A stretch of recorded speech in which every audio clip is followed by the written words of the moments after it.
Pero bueno, ciudadanos, como prometí, voy a dejar de hablar por un tiempo indefinido de las obras primerizas de Star Wars, para dar un vuelco de 180 grados y tratar algo mucho más mainstream, pero no por ello ni muchísimo menos malo. Hace como 7 años que vi The Clone Wars completa, y como no me acordaba de casi nada, como se puede comprobar en mi último directo, ya iba tocando un revisionado. Y coño, he de decir que estoy relativamente impresionado, porque fuera de los mitiquísimos arcos de la serie que a todos nos encantan, tiene más episodios buenos, como mínimo interesantes para Star Wars o para la contextualización de las guerras clon de lo que recordaba. Por eso mismo, en este vídeo me dedicaré a escoger y comentar los mejores episodios o arcos de cada temporada. No quería hacer un top, porque aparte que recientemente hice uno, es evidente que solo saldrían los arcos de las últimas temporadas, y quiero visibilizar también a las primeras, aunque obviamente son inferiores en calidad porque esas son la puta polla. Antes de comenzar me quiero disculpar por no haber podido meter muchos clips de fondo por culpa del copyright, además de por pereza, para qué mentir, pero quizá hubiese hecho el esfuerzo si no tuviésemos estas leyes de propiedad tan chulas. Os tendréis que conformar con capturas gameplay del Battlefront en un vara, guiño guiño.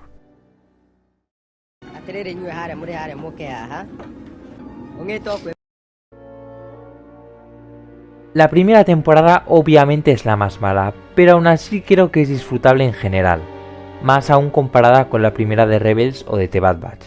Los primeros episodios que destacaría son los de la malevolencia, principalmente por la relación de Obi-Wan, Anakin y Ahsoka, que junto a los clones son los pilares de la serie.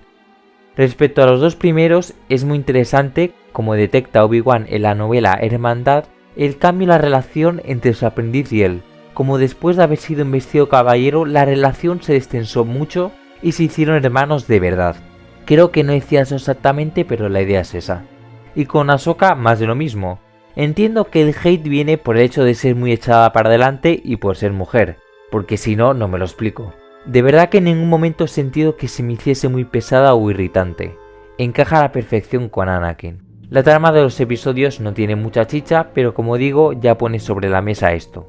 Otro episodio a mencionar, obviamente, es Bombad Jedi, sin ningún ápice de coña. Se le da una lógica a la guerra. Hay planetas que, antes de unirse a la República, prefieren unirse a los separatistas por voluntad propia. Al final pues descubren que estaban siendo manipulados y eso, y que los separatistas son incluso peores que la República. Pero era un episodio necesario en ese sentido. Si añadimos la actuación estelar de Jar Jar Abrams, pues queda un capítulo relativamente apañado. Y por último, si tuviera que destacar algo sobre el resto de la temporada, incluiría el último episodio, el de los rehenes en el Senado. Primera aparición de Cad Bane, que demuestra ser molón con actos, a diferencia de Boba Fett, junto a otros cazarrecompensas. La República se siente fuertemente amenazada por un enemigo que no es separatista. Esto da incluso más contexto de todo lo que sucede en la guerra, de actores que son y serán clave. Además es un episodio cargado de tensión por la infiltración que tiene que realizar Anakin por no tener su sable de luz. En definitiva, un episodio diferente que por desgracia no entiendo muy bien por qué sus precuelas y secuelas inmediatas aparecieron en temporadas más adelante. Una cosa que jamás entendí de esta serie. Ya con la segunda temporada noto un ligero upgrade respecto a la primera. Los episodios en general son un poco más entretenidos y ya hay alguna cosa más seria, empezando con los episodios del desertor en Saleucamai. Es otro ejemplo más de hacer la guerra más realista.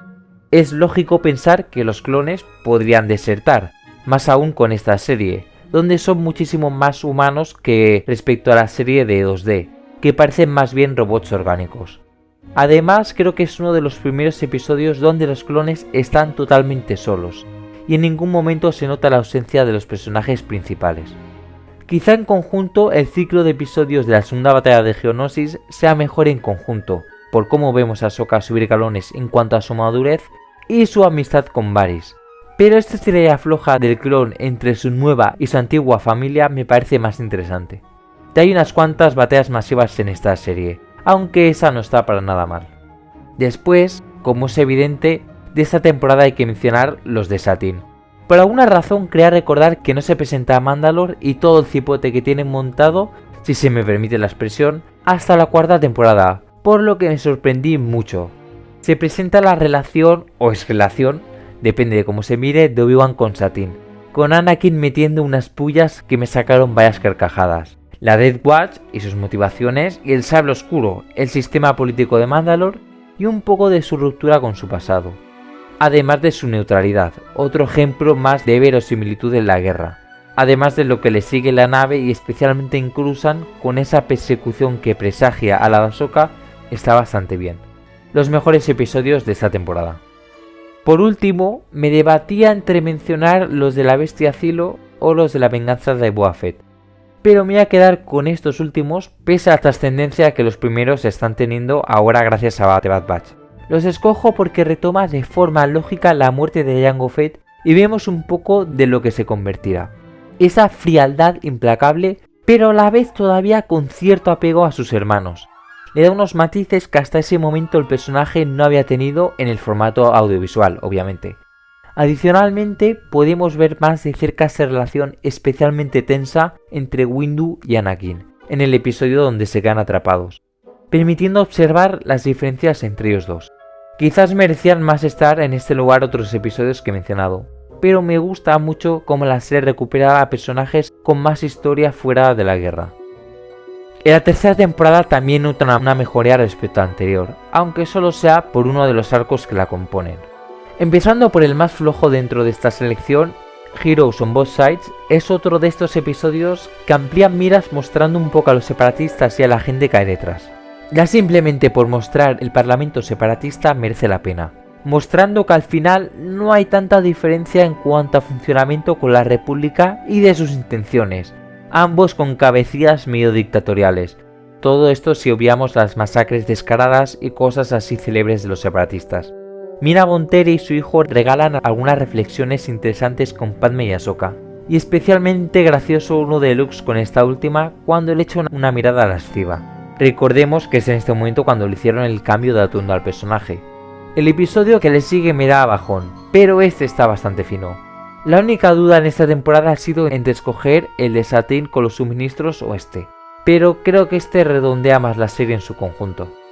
El arco de las brujas de la noche tenía un puesto asegurado incluso antes de volverla a ver, aunque he de confesar que también quería recordar que se ubicaba en la siguiente temporada. En este caso estamos ante un conjunto de episodios que cambian bastante la dinámica de la serie, de manera inmediata con las Asajj Ventress y la introducción de Savage Opress, que seguiría dando guerra en las siguientes temporadas. El concepto de las brujas de la noche también me parece muy interesante. Aunque evidentemente son usuarias del lado oscuro, literalmente utilizan un tipo de magia muy similar a lo de los antiguos señores oscuros, claramente se apartan de los Sith. No solo eso, también todos los rituales, el sistema por el que se rigen, pero lo que más me gusta es el entrenamiento con Dooku, donde por primera vez en formato audiovisual vemos el entrenamiento de un Sith, si es que Savage se merece ese nombre. Me hubiese gustado ver más misiones del Sabrak apadrinado por Dooku, pero la serie va al lío y no deja de avanzar. Hasta el momento los mejores capítulos de la serie. Porque claro, después vienen los de Mortis. El único problema que tengo con estos es que siento que con uno menos hubiesen sido incluso mejor, porque al final hay un tira y afloja de si se pueden ir o no que quizá acaba hartando un poco. Es la primera fumada cósmica de Filoni, pero recordemos que con el visto bueno de Lucas, que era el productor ejecutivo. De todas maneras, gusto o no, gran parte de la profundidad que se le ha dado a la fuerza comenzó en este episodio, con la fuerza viviente y con el concepto del elegido, que con las películas ya se cierra bien el círculo, pero aquí forma parte de la trama principal. La escena donde Anakin genuinamente se convierte, con muchas comillas, en Vader al ver al futuro es sencillamente magistral.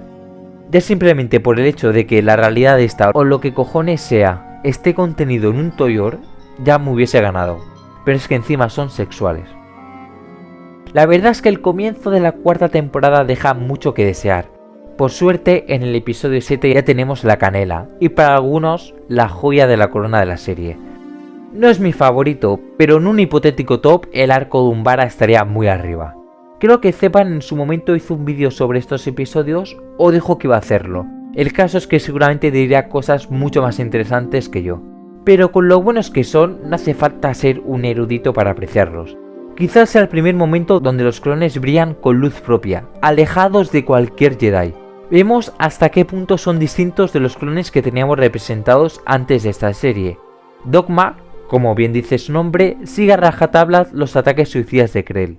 5 y Jesse discuten su competencia como general y Rex al principio es un mediador entre estas dos facciones. Todo está salpicado con la que posiblemente sea la batalla más brutal y encarnizada de la serie, pareciendo sacada de una guerra mundial o de Vietnam, por ejemplo. El setting sombrío y selvático ayuda mucho. En los 4 episodios que dura, en ningún momento sientes que se está alargando. La trama fluye naturalmente hasta que se desvela el pastel, y los clones tienen que posicionarse y hacer algo que no habían hecho hasta el momento, actuando con libertad y raciocinio, sin tener la aprobación de nadie como alicienta el asunto. Evidentemente, el que le sigue difícilmente puede estar a su nivel, pero la trama del asesinato de Palpatine, más conocido como la de Obi-Wan Calvo, también hicieron un buen trabajo. Los 2 primeros están bien por el hecho de ver cómo Kenobi se adapta a la vida de cazarrecompensas y cómo se esconde esta verdad de Anakin.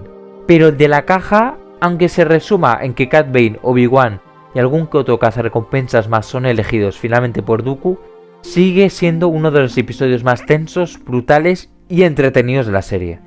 El final, un episodio al más puro estilo de Heist Movie, pero con intrigas de añadido tampoco es poca cosa. Muy bien armado todo. Finalmente, dejando fuera los episodios de Ben 3 que dejan ver una evolución de personaje, por fuerza tenían que estar los episodios de Maul. Cuando el opening crawl es diferente, sabes que va a ser bueno. Aunque están lejos de los anteriores de las Brujas de la Noche, básicamente porque estos episodios solo van de Savage yendo a buscar a su hermano, el impacto que da ver a Maul destrozado de todas las maneras posibles deja en shock a cualquiera. Hubiese sido incluso mayor si anteriormente, cuando la madre de Talzin le dice que vaya a buscar a Maul, no se hubiese revelado.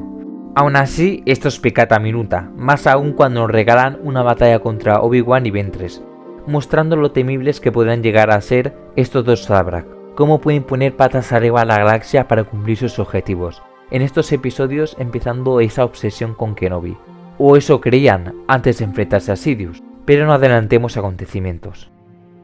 Con la 5ª temporada, a excepción del primero con Maul y Opress, empieza relativamente floja. Los de Onderon se hacen más largos que un día sin pan y en los de los Padawan un poco más de lo mismo. Por suerte, una vez que empiezan las cosas chingonas, como diría cierto sector de la audiencia, no para. Y toca hablar de uno de mis arcos fetiche de la serie, los de Gascon o la babosa enana esta graciosa con su squad de droides. En Twitter puso un bait de esos, como dicen los chavales, que me parecían mejores que los de Umbara. Obviamente es una exageración, ¿o no? Pero creo que el concepto es muy original. Un jefe militar, si es que merece ese nombre, que aparenta ser más de lo que es, junto a una cuadrilla de droides de los cuales solo habla uno, pero para que los episodios no sean un solo monólogo de nuestro diminuto amigo. Intentando ser un poco crítico, lo peor de estos 4 episodios son el primero y el último. Pero todo y con eso son salvables porque lógicamente presentan y concluyen la historia, lo último de manera satisfactoria y divertida. Evidentemente los mejores son los 2 del medio, cuando aterrizan forzosamente en el planeta este que se parece al Salara enorme de Bolivia, cuando conocen al clon comando amnésico tratado como la mierda por el cocinero suyustano. Ya simplemente por aparecer un clon comando es paja la crema, pero si encima tiene un sacrificio heroico, pues joder. Le sigue el arco de Mandalore en el que muere Satine para que nos entendamos, que la historia de ese planeta y cultura se ha seguido desarrollando posteriormente. Aparte del peinado criminal que lleva Kenobi en este arco, está la caída del gobierno de Satine a manos de la Death Watch, sintiéndose en parte traicionada por su propio pueblo, que a su vez también ha sido engañado, además de la muerte de la duquesa, que creo que está hecha de forma bastante sentida. También las fracciones que se crean todo el rato con el transcurrir de los hechos, especialmente la de Bo-Katan, que comienza a ser un personaje relevante a partir de este momento. Y por último, y lo más importante, el hecho de que se junte el hambre con las ganas de comer con Mandalore y Maul y su hermano, consiguiendo alianzas y alzándose con el poder en las sombras, sin hacer demasiadas trampas. Y como no, la batalla final contra Sidious. En su momento me la vi primero en YouTube porque coño, sí luchando entre sí y eso. Pero además de que creo que está muy bien coreografiada, sería la confirmación final para Maul de que su antiguo maestro va por todas con su plan, y que no puede ser parado. De todas formas, lo obligaron a salir de su escondrijo y por tanto a exponerse, que no es poca cosa. Creo que con esta batería de situaciones entendéis por qué me gusta tanto. Eso sí, no tanto como el que con mucha seguridad puedo decir que es mi arco favorito de la serie. Por lo general soy bastante frío con el arte o como coño se puede llamar esto, pero creo que es en el único momento en el cual se me ha escapado una lágrima viendo esta serie. Lo mejor es que todo empieza con un episodio que no parece que vaya a dar lugar a gran cosa, un simple ataque terrorista, cargado de intriga pero simple, aunque se muestra una manifestación anticlones delante del templo Jedi, una cosa muy interesante.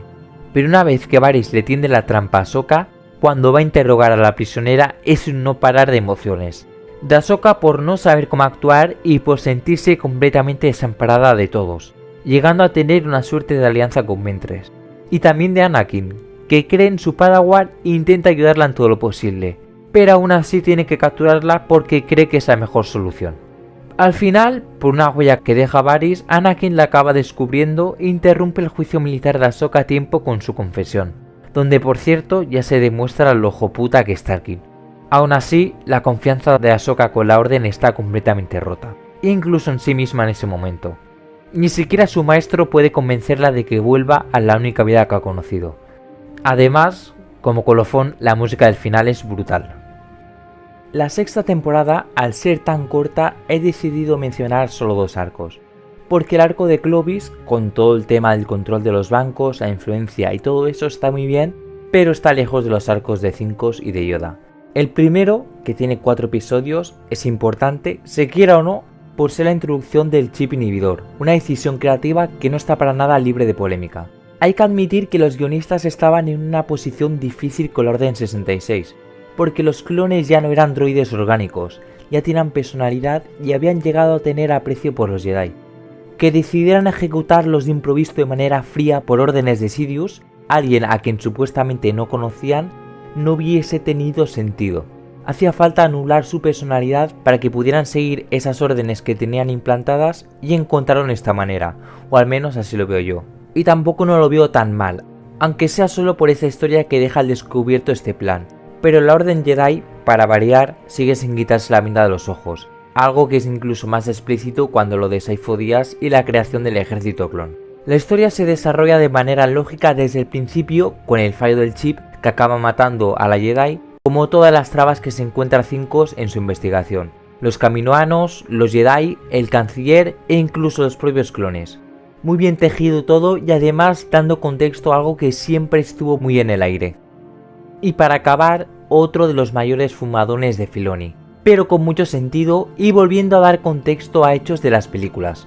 A su manera es una especie de continuación del arco de Mortis, pero con Yoda, y aprofundizando incluso más en la fuerza, la viva y la cósmica. Todo comienza con esa aparición de Qui-Gon, pero esta vez de manera más directa que en Mortis, mostrando que no pudo acabar de aprender a materializarse. Viéndolo me di cuenta de que a excepción del primer episodio de la serie con los Toydarianos, creo que son los únicos episodios con Yoda como protagonista. Esta aparición da paso a múltiples visiones de la fuerza de lo que sucedería poco tiempo después. Especialmente duras las que muestran las sacerdotisas sobre la muerte de Padawans y Ahsoka, que deja a Yoda destruido de una manera como no habíamos visto hasta entonces. También especialmente reseñable la prueba final en Corriban, me niego a decir el otro nombre, con la ilusión de Sidious, seguramente temiendo que pudiera averiguar algo que pudiese comprometer su plan. Aparte de ser una especie de visiones de la fuerza, también sirve de lección a Yoda para que entienda más que nunca los sacrificios que debe hacer y que hay esperanza para parar a Sidious, o en un futuro en caso de que en un primer momento no sea posible. Supongo que como fantasma de la fuerza o incluso por los futuros Skywalker, pero eso lo veo menos plausible. Eso es lo que yo entiendo, si creéis que estoy equivocado o entendéis otra cosa, decídmelo. Genuinamente tengo ganas de saber qué opináis al respecto de este arco final. Espera, que queda uno más. No tenía pensado hablar de la séptima temporada por 2 razones. Primero, porque es obvio el arco del que debería hablar. Y después, porque en su momento no me gustó. Hay un vídeo en el canal con la opinión en caliente sobre la temporada. No me acuerdo de nada de lo que hice allí, pero una cosa que influyó mucho en mi parecer fue el hecho de que Ahsoka volviera a ver a su maestro y a los Jedi en general después de esa despedida tan emotiva. Supongo que con este tiempo que ha pasado desde entonces he acabado aceptando el papel clave que han querido dar a Ahsoka ya desde el final de las guerras clon. Había más miga donde rascar de Mandalore y creo que no lo hicieron parecer demasiado artificial. Lo mejor, A título personal, creo que son las escenas de Ahsoka con Maul, tanto por las coreografías como por los diálogos, donde se muestra a un Maul en cierta manera resignado por la inminente victoria de su antiguo maestro. Añadiría esto a la parte de la Orden 66 en la nave, que vuelve a conectar con el arco de Cincos y muestra cómo Lydian Rex y la Togruta con sus ex camaradas en esos primeros momentos de incertidumbre. Por otra parte, los reencuentros no son la gran cosa porque ¿cuánto había pasado? ¿Meses? Y esa escena del final con Vader no me parece el cine que muchos dicen que es. Quizá me esté perdiendo de algo, espero que sea eso.